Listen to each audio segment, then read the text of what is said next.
Hello, today is June 16th, 2010. We're meeting today with Mr. Richard Hooker at his home in Fort Collins, Colorado. My name is Brad Hoops.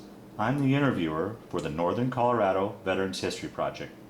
Welcome, Rich, and thanks for sitting down to tell your story today. Well, thank you for doing it. Let's start out, if we could. Tell us a little bit about yourself, your date of birth, where you were born, a little bit about your family. I was born 2/25/26, 1926, and I was born in Oklahoma, out on the farm in the country. What would be the nearest town you're born? Frederick, Oklahoma Frederick. was the nearest town, yeah. In fact, that's where the doctor was from. It came out. And as a funny story of that, too, my folks named me Richard Leroy, and that old doctor, when he got back to and made out my birth certificate, he didn't put Leroy on it. And I went by it all these years. When I joined the Navy, he looked at birth certificate and he said, "You don't have no middle name." Is that right? So I had to drop it. Is that right? It's kind of the story about that, yeah.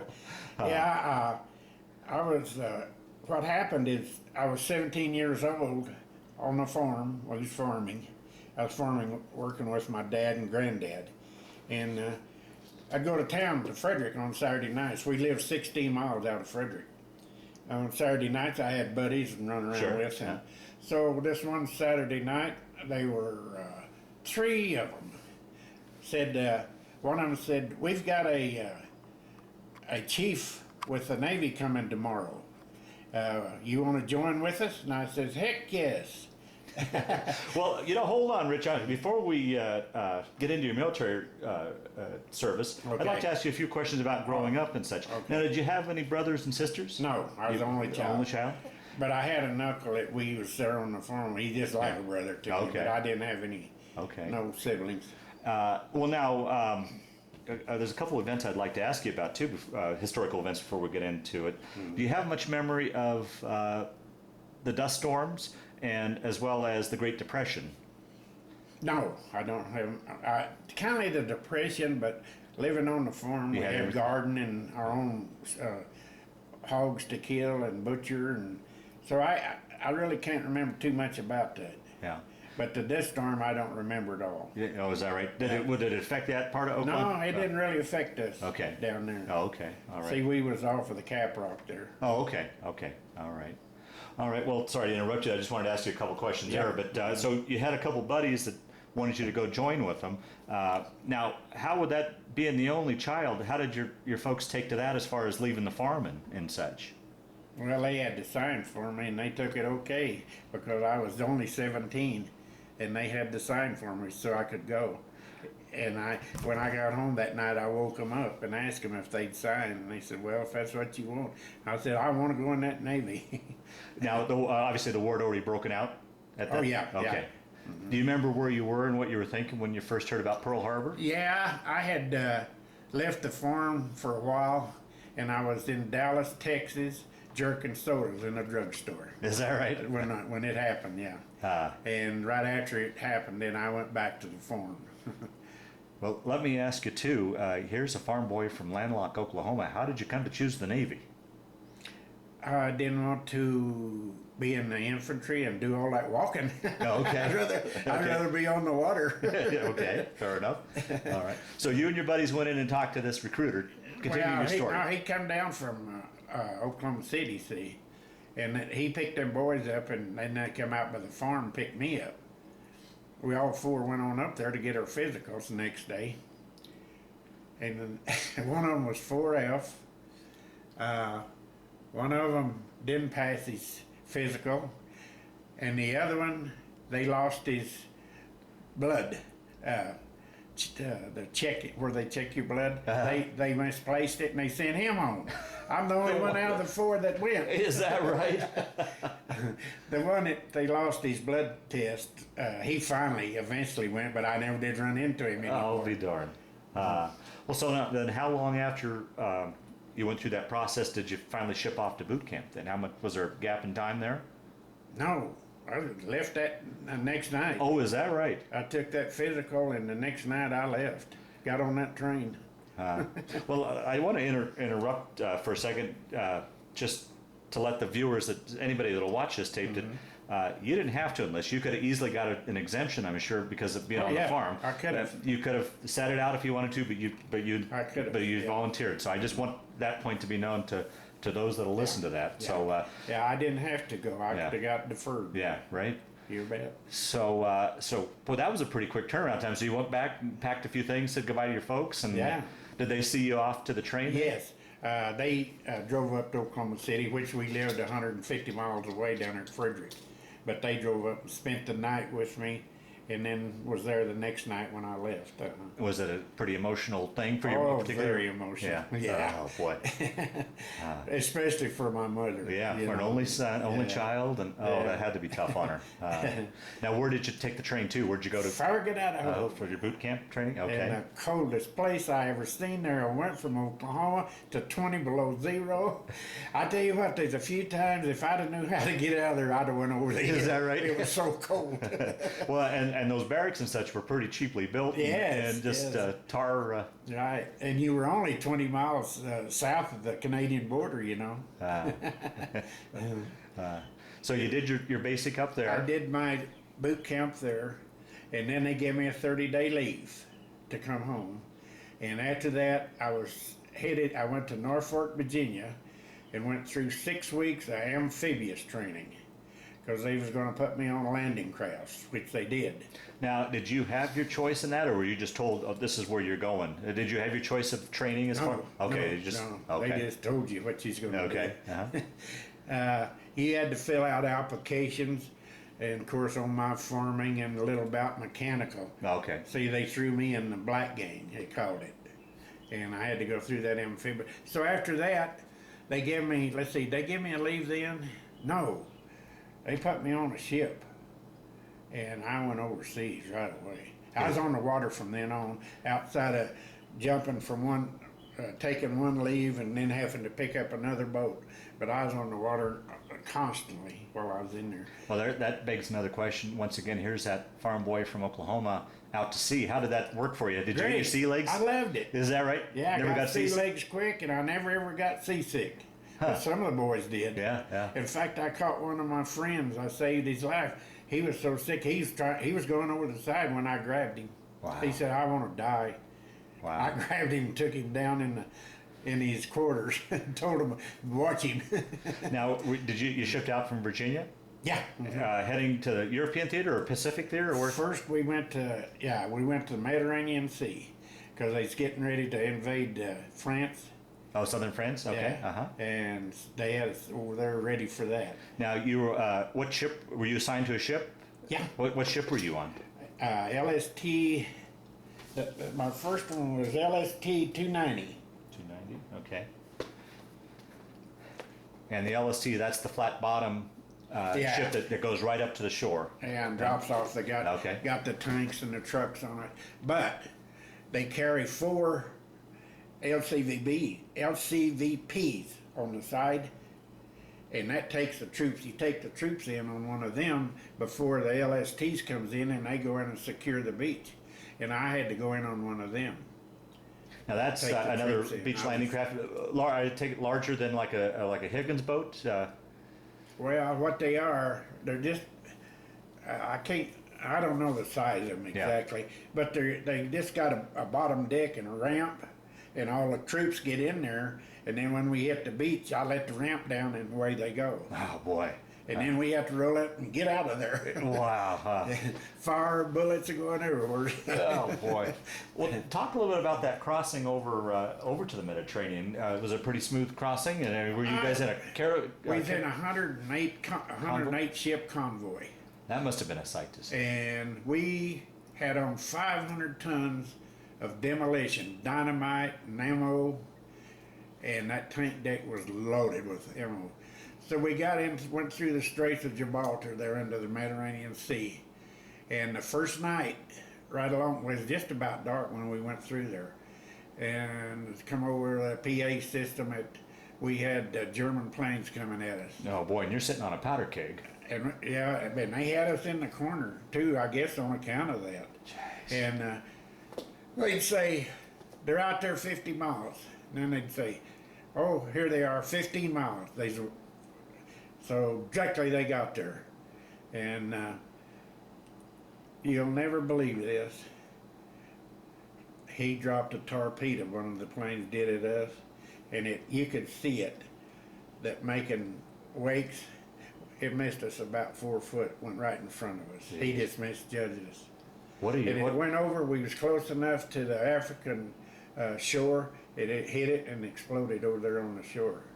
I seen it blow up. Jeez, what's going through your mind as you're watching this thing coming at you? You I had to be don't know. terrified. You're a crazy kid, and Yeah. it don't really bother you. You're Wow. excited, and your adrenaline's built up, you know, and you're on that gun wanting to shoot him.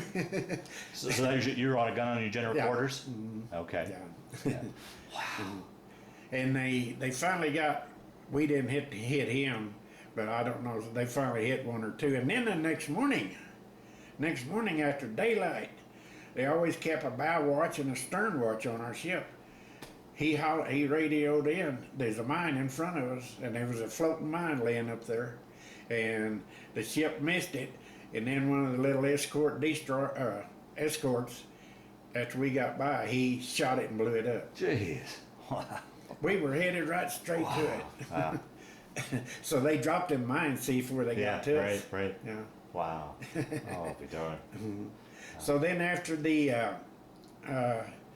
invasion, they brought us back to the States. Well, let's talk let's not even skip over that. I mean, here's a pretty important. yeah. Talk about What we did? Yeah, taking. Okay, what we did after the invasion, we'd run back down to Naples, and we'd load up supplies for the soldiers, and then we'd go back to France and unload it.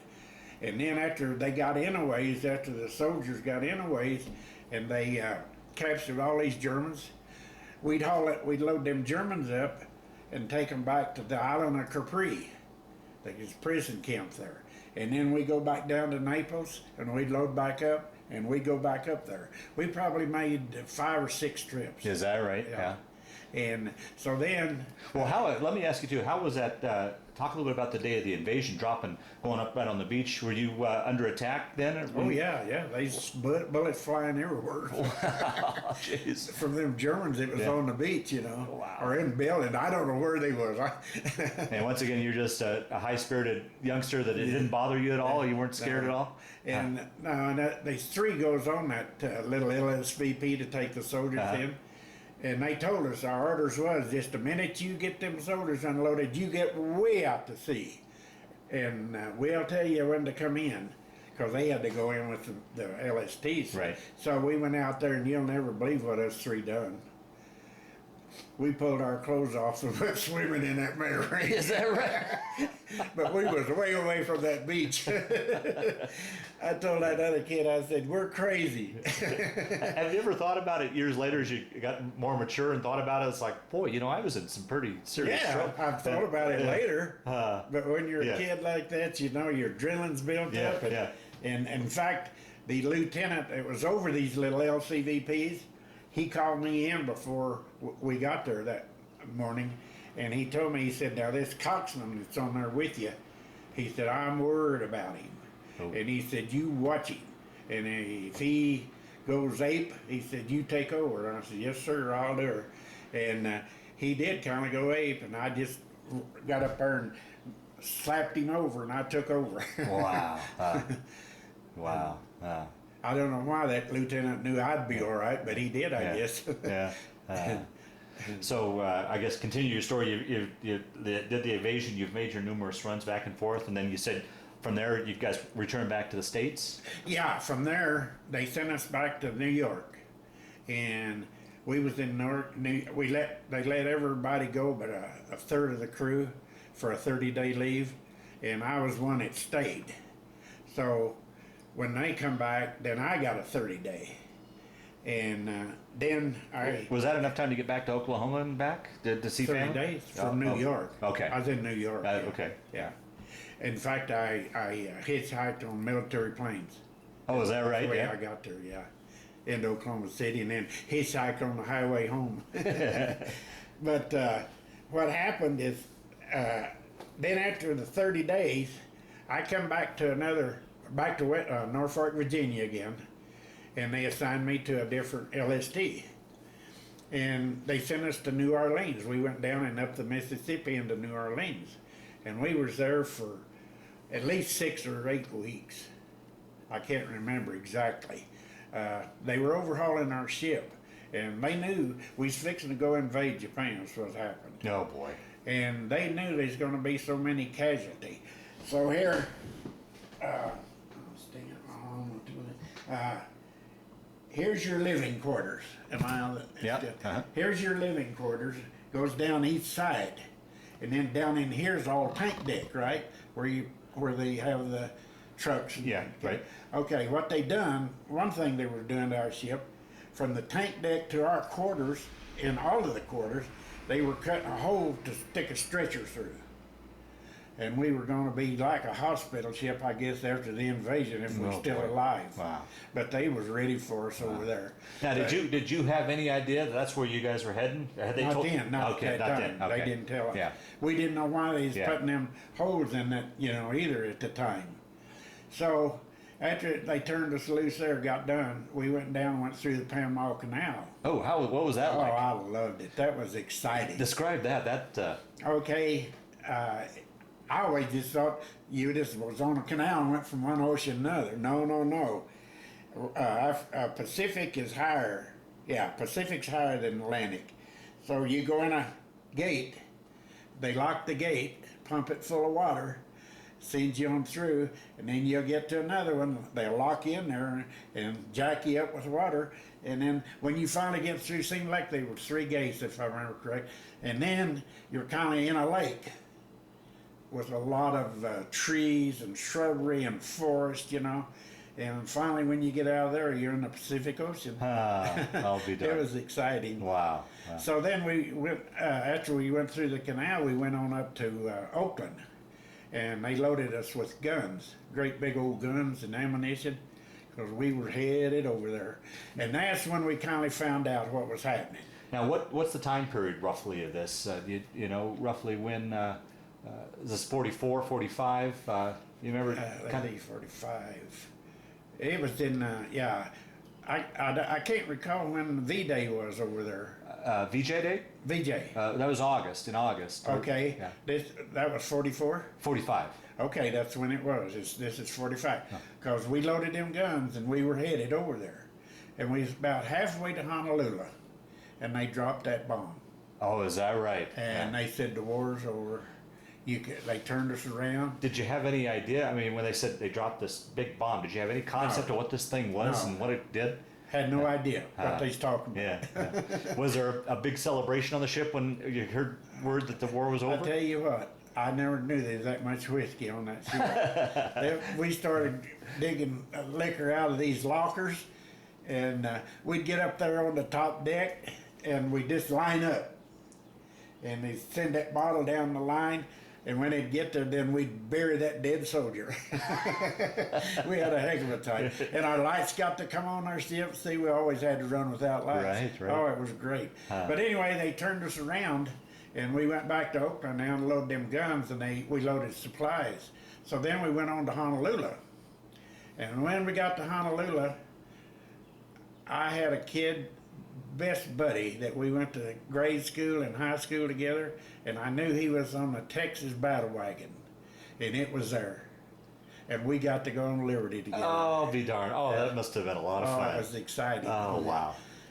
So then we left there, and we took, these was, I forget, LCTs or something like that. They're smaller than our ship, And they wanted them to go with us to Okinawa. Well, they didn't have enough fuel.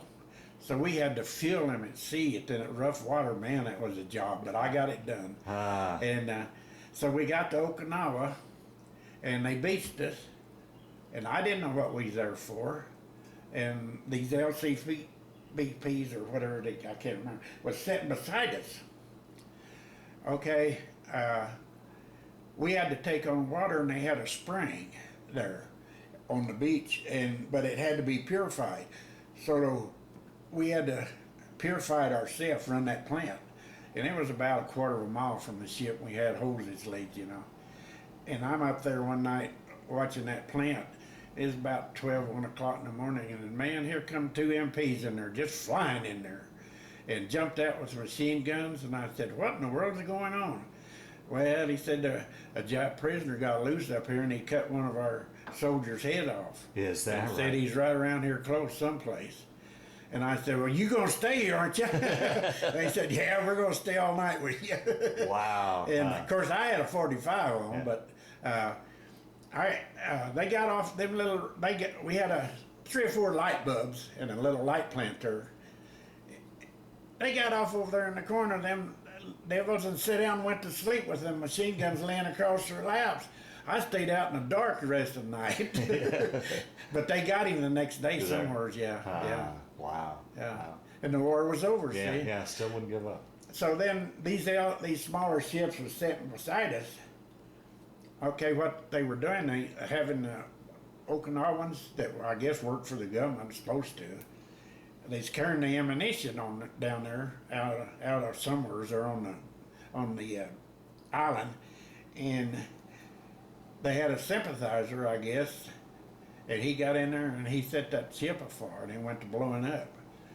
And what they was doing, loading that ammunition, then they was going out in the ocean and dumping Dumping it. Yeah, 'cause they made us throw all of ours overboard even that night that Wow. the war was over. Uh-huh. But anyway, when that blowed up, you know, I was telling you how we had living quarters and all. Okay, our eating quarters are the same way, and they had a little table, and these benches would swing out. And when that thing blew up, we so close to it, it blew our ship so high in the air, it threw me back up underneath that bench. Is that right? Yeah. And I didn't know what, I thought the war had started again. And I run down, I headed to the engine room, man, just like that.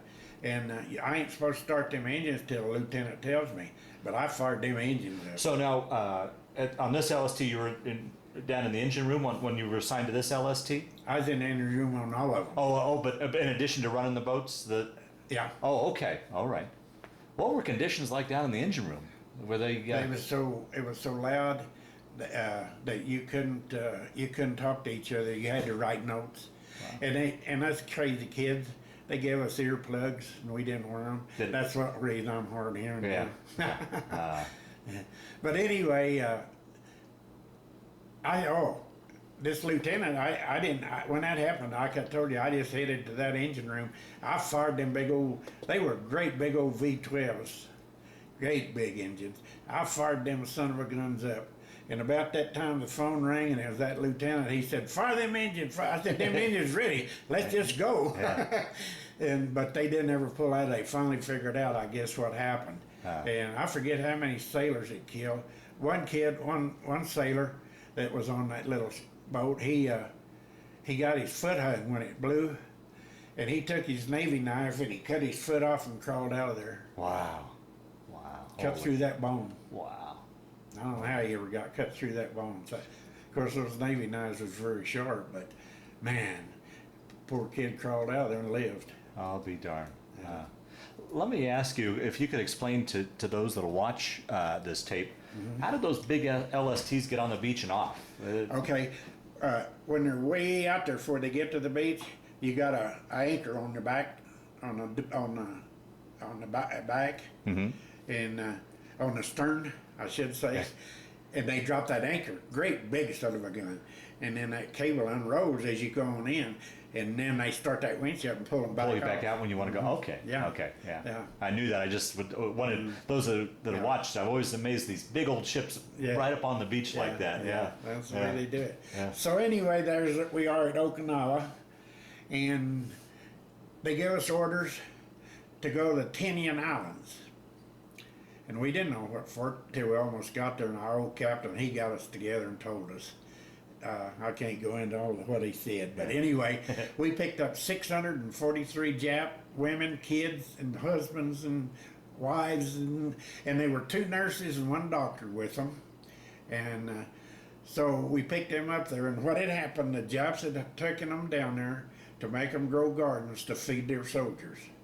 But they were from Okinawa and up in there. So we loaded them up and we took them clear back to Okinawa. And did you have much interaction with them at all? Did you? Oh yeah, Yeah. yeah, yeah. Wow. I can't go into it, but Okay. we did. Yeah. Okay. Our old captain, he, well, after he said all he said, and then there were four nurses. They had four nurses, three, I think it was, and they stayed pretty close around him, you know. Yeah. But anyway, they had their own doctor too, and there was a baby born. Oh, is that right? Before we got there, yeah. So we had 6:44 when we got there, and then I couldn't believe this. They said, "You're going to tie up side of another LST so and so, and you're going to what we done first. They put a Jap crew on there with us, and we took them out for 3 weeks and taught them how to run that ship." And man, was that ever a terrible job. They couldn't understand you. You couldn't understand. You just had to point, and that's all, you know. Well, what was the feeling? And I mean, here these guys have been our arch enemies and hated. I mean, did that was there still some animosity, or was it? Not really. Okay. We were over that, I guess. Yeah. Okay. Well, maybe if we'd been on that side, but we was over fighting on the other side. Oh, true. Yeah. See. Okay. But anyway, we taught them to run that ship, and we went back in, and our captain said, "We're going to tie up side of," told me to LST, and said, "You got to transfer they want you to transfer all the fresh water off our ship to him." And that's what we done. And then they give them the Japs that ship. And I asked why. I said, "How come they giving the Japs a ship?" Well, he said, instead of us hauling them, they're going to run them back and forth, bringing those people home. Oh, okay. So then it made sense. Okay. I couldn't figure out why we was giving them a ship. Yeah, right. So then I stayed there and put me on another LST and finished out my time. And when it come time for me to come home in May of '46, I got on a transport and come home into California. And then they trained me on a train into Norman, Oklahoma, and that's where I was discharged. Okay. All right. Well, let me ask you a little bit. Talk a little bit about life on the LST. What were living conditions like? How was the food? The food was terrible. Was it? Yeah. Yeah, and I remember this is one Thanksgiving. We was looking forward. Our chef had told us that we was going to have turkey. That he had a bunch of frozen turkeys. Man, we were looking forward to that. He started cooking them, and they was ruined. You could smell them all over that ship. He had to throw them all overboard. Oh boy! Now I don't remember what we ate. Probably not much of anything. Yeah. No, the food it wasn't that good. No, not at all. Yeah. And as far as the living conditions, you was in a small area, but what difference did it make? What was usually the size of a crew on an LST, roughly? Would you say? I think around 400. Oh, really? If I remember right. Okay. Yeah. Mm-hmm. It's pretty good size. Yeah, absolutely. Well, it's as longer than a football field. But anyway, and the sleep was the worst part of it. You just during the day, no matter what watch you'd been on, you could not be in your bed. Oh, is that right? All day long, you're caught, and they fold right up against all there was three of them, and they just fold down from the wall, you know. So my duty was on that engine room most of the time, 4 on, 4 off. Were you getting enough sleep? I mean, it does sound like you could get into a deep sleep with that kind of schedule. Yeah, no, you wasn't getting enough. If they let you sleep out in the daytime, you know, when you was off, it'd have been all right, but we weren't allowed to get in that bunk during the day hours. I don't understand it, but what would you do for entertainment when you weren't on duty to pass the time away? There wasn't nothing there to do but play cards or whatever. Yeah. That's about it. Some kind of game. Yeah. And we didn't even have movies. Is that right? Wow. And how was it as, I guess I should have backed up. This is a question I should have asked a long time ago. How was your transition going from civilian life into military life? Was that much of a transition for you? Oh gosh, yes. Yeah. It really was. Were you second guessing yourself at all about what I got myself into? Yes, I was. Like I say, when I was in Farragut and it's so cold, I was saying, how'd I get here? Yeah. And along those lines, normally, people during that time period, your generation, growing up, you really didn't travel too far away from home. No. You'd gone down to Dallas, which is probably but here now you are. You talked about being all over the country, over to Europe, the Mediterranean, back to the Pacific. What was that like for an old Okie to experience? It was exciting Yeah. because you just would have never dreamed you was going to ever do that in your lifetime. right. It was very exciting. Yeah. I guess I enjoyed it. I guess the only part I didn't enjoy was the invasion. Yeah, jeez. I didn't like that, but it had to be done. Now, in all these various locations you're at, were you able to get off the ship at all and go inland to the islands, or were you primarily on the ship? No, they give us passes. Okay. Like when we come to Naples, when it's your turn, you'd get a day pass. Then you had to be back on the ship at night. And while we was in New Orleans, they gave us a lot of time off to run around. And then when you were held back that first third of the ship when you were in New York, did you get a chance to get into the big city at all, in New York City? Yeah. Oh yeah. So once again, here's that country boy in the big eastern city like that. Yeah. That 30 days. See, that when we come back from Europe, we had to stay on that ship 30 days. But every other night we got liberty. Every other night. Wow, that must have been very. So exciting. half of us would get to go, and then next night the other half would get to go. So I went out every other night, 30 days. So 15 days, I guess I went out. Yeah. Oh, I tell you, I couldn't believe it. Here I am from Oklahoma up here in New York City. Wow. It was very exciting. I had a lot of fun. People up there were really friendly. You had that uniform on, and they was really friendly to you. Yeah. Really nice. Outside of that buddy you ran into in Honolulu, did you ever come across anybody else you knew in your travels? Never did. Anybody I know, he's the only one. Yeah. And how was it, once again, I mean, you're practically all over the world, moving all the time. How was it as far as communications back home, as far as letters and getting mail and such? Oh, man, very seldom I'd ever get a letter because it wouldn't catch up with you. Right. When it did, it might be a month or so old. We just didn't get that much mail. Wow. They just wasn't very much communications. And even when you would write, you really couldn't tell them where you were at, I assume. No. After the war, did your mom ever talk about what she was feeling? Because, I mean, she had no clue where you were, really. No. I'm sure she had to worry. Did she ever talk about her feelings about that? No, not really. Yeah. We didn't talk much about it after I come home. Yeah. Okay. Well, let's talk about that now. So you're discharged. You get your discharge and a train back to Oklahoma. Take your story from there. Okay, I was discharged there in Norman, as I said, and I went back to Frederick, where at that time, there's a little town out of Frederick. It was named Tipton, and it's about 15 miles out of Frederick. And that's where my grandpa had sold the farm and all, and they'd all moved there. My dad and mother and grandparents.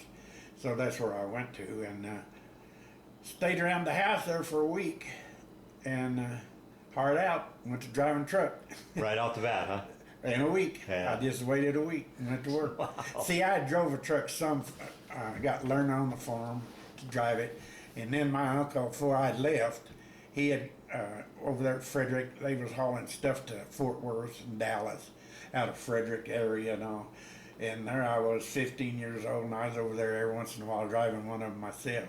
So I drove some before I left.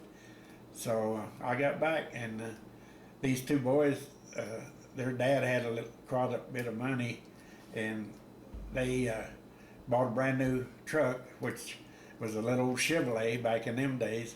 And I went in and asked them, they just brand new, they just pulled it out, and I'd never met them. And I went over there and walked up to them and introduced myself and asked them, did they want to hire me to drive it? And they said, sure. So I went to work.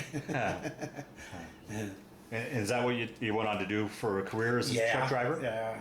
Well, a lot of it was driving, but I spent a lot of years running a truck line for a company that moved drilling rigs.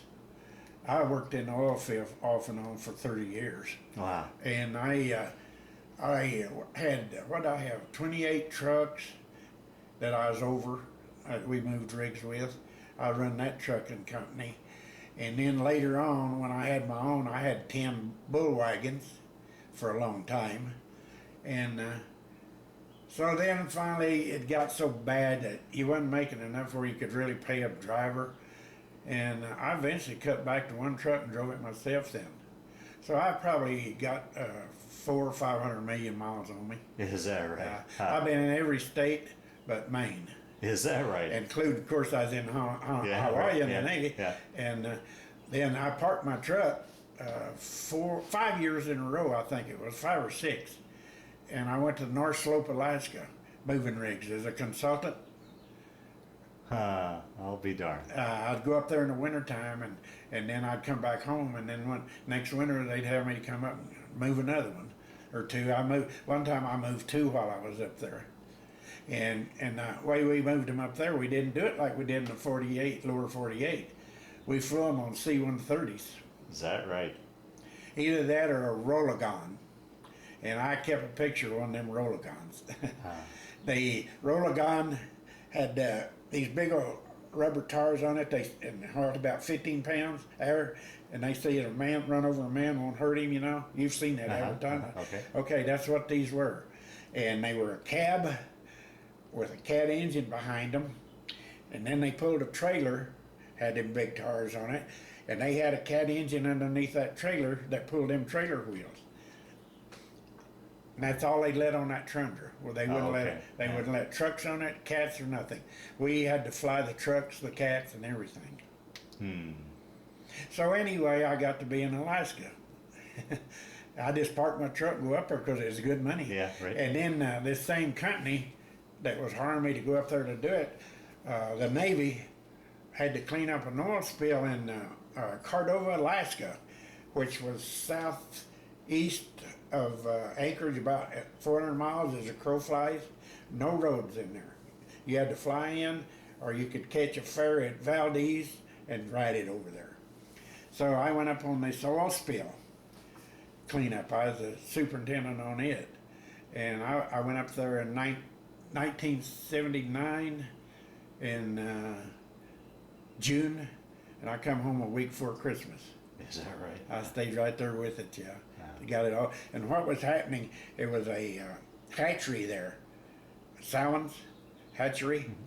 And this oil was when the tide would come in, it'd be okay. When the tide go out, it'd suck oil out of the beach. And they didn't know where it was coming from. So, come to find out, got a geologist up there.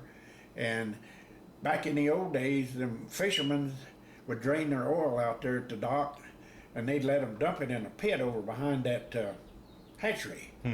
Well, that was fine.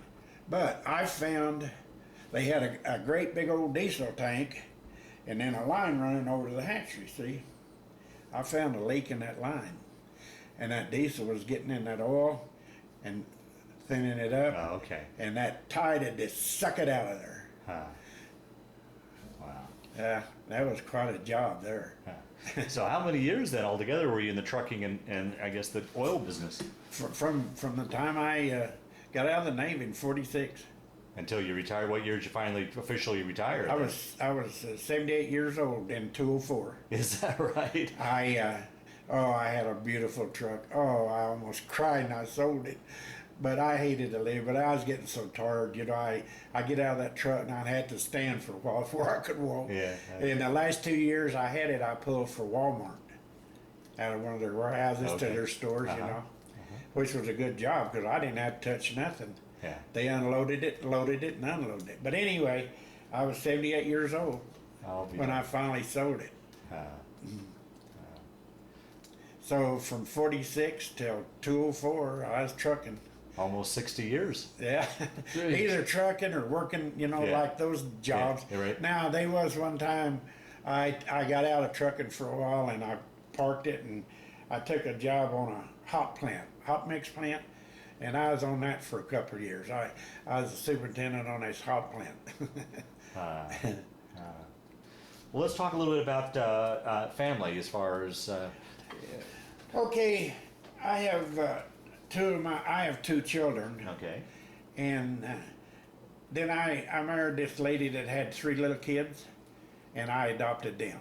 So I have 3 adopted and two blood kin. Grandchildren, great-grandchildren? Oh my gosh, everywhere's. Yeah. That one son of mine, he lives in California. He's got a daughter and son, but they've never been married, neither one of them. Yeah.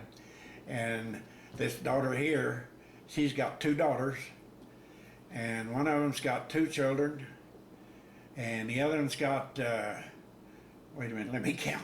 1, 2, 3, and one on the way. And then I have a daughter over in Fort Morgan, and she has a daughter and son. She has two. And the son, he has two of them, but the daughter's never been married. And my son lives down in Oklahoma yet. He don't have no children. So that's it. Okay, all righty.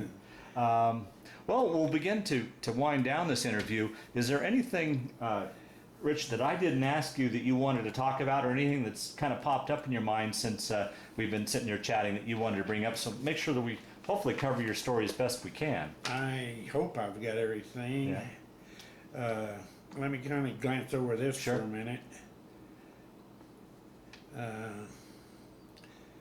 Yeah, you asked me, I already answered that. Any R&R, those 30-day leaves I got. Yeah. I had 2 of them while I was in there.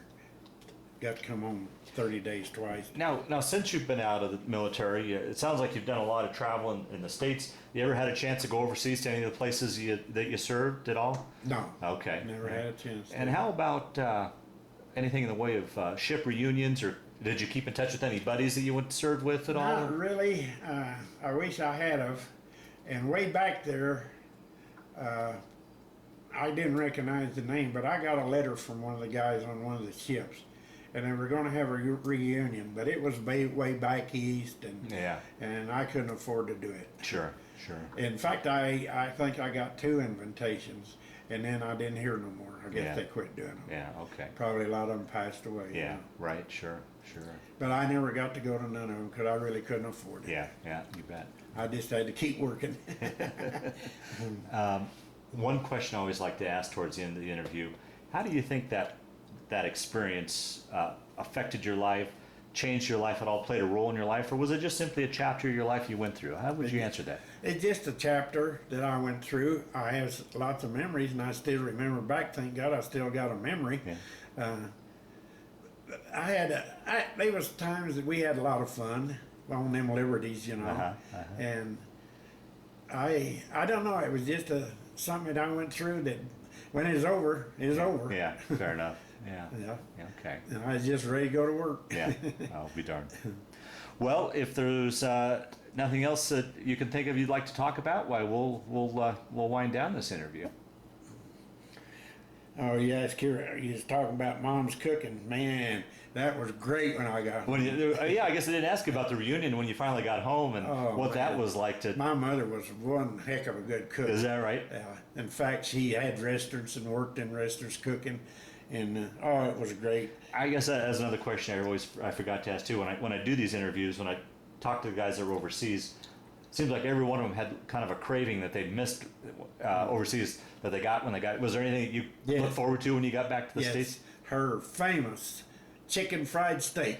Oh, that was the best. You bet. I used to think about that a lot when I was on that ship. Oh wow, I'll be darned. And she made me a bunch of it when I got home. Yeah, that was my favorite. Oh, yeah, we haven't talked about, you said about decorations. I got some decorations. There they are. Now let me read these off. You've got the American Campaign Medal, the European, African, Middle Eastern Campaign Medal, the Asiatic Pacific Campaign Medal, and the World War II Victory Medal. Yeah, you're one of the unique people that served in both theaters, both Pacific and the A lot of them European. didn't get to do that. Yeah, I'll be darned. Yeah, this thing from southern France all the way to Tokyo. Yeah, right. Yeah. That was quite. I'm glad it happened that way. Yeah. And when they gave up, man, I wasn't looking forward to get there before though. Yeah, right, 'Cause, right. They'd have killed so many of us. Oh, absolutely. They Yeah. were ready, you know. Wow. Alrighty then. Well, I want to thank you for sitting down to tell your story today, Rich. But more importantly, I want to thank you for your service to our country. Well, thank you. I appreciate it.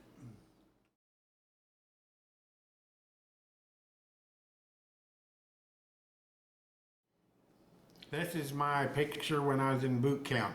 It's before I got salty. And you're 17 in this picture, right? That's right.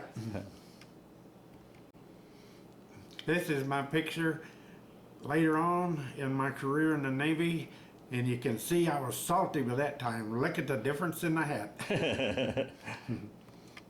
My best buddy went to grade school with and high school together. Got to meet him in Honolulu, and we went on Liberty together. His name? Junior Brown. And that's the guy you ran into over in Hawaii? In Honolulu. I'll be darned. Yeah. This was my uncle. He was like a brother to me. We grew up together, and I was home on 30-day leave. He was in the Army. He told a little story about his dad being sick, and he needed to come home so he could be on leave while I was there. And here he is in my uniform. Here's me and my uncle, which I always count him as a brother, and we switched uniforms. I've got his Army on, and he has my Navy uniform on. We were the same size. That's me on the 690 when we was over in Europe. This is my first LST I was on. Went over to Europe on it and back. Now, there's a bunch of sailors there. Did you pose in that picture? Were you in that picture, you remember? I can't remember. Okay. No. This is my second LST I was on. Went through the Panama Canal with it, all the way to Tokyo, and we eventually gave it to the Japs. This is a smaller amphibious ship that we escorted from Hawaii over to Okinawa, and you can notice the fuel line hanging across there. We had to fill them at sea because they didn't hold enough capacity to make it all the way, and it was pretty rough in that rough water. It was a pretty dangerous operation, wasn't it? Yes, it was. Yeah, trying to keep the ships together and keep them apart and that hole just right. Yeah, it was quite an operation, but it all worked out.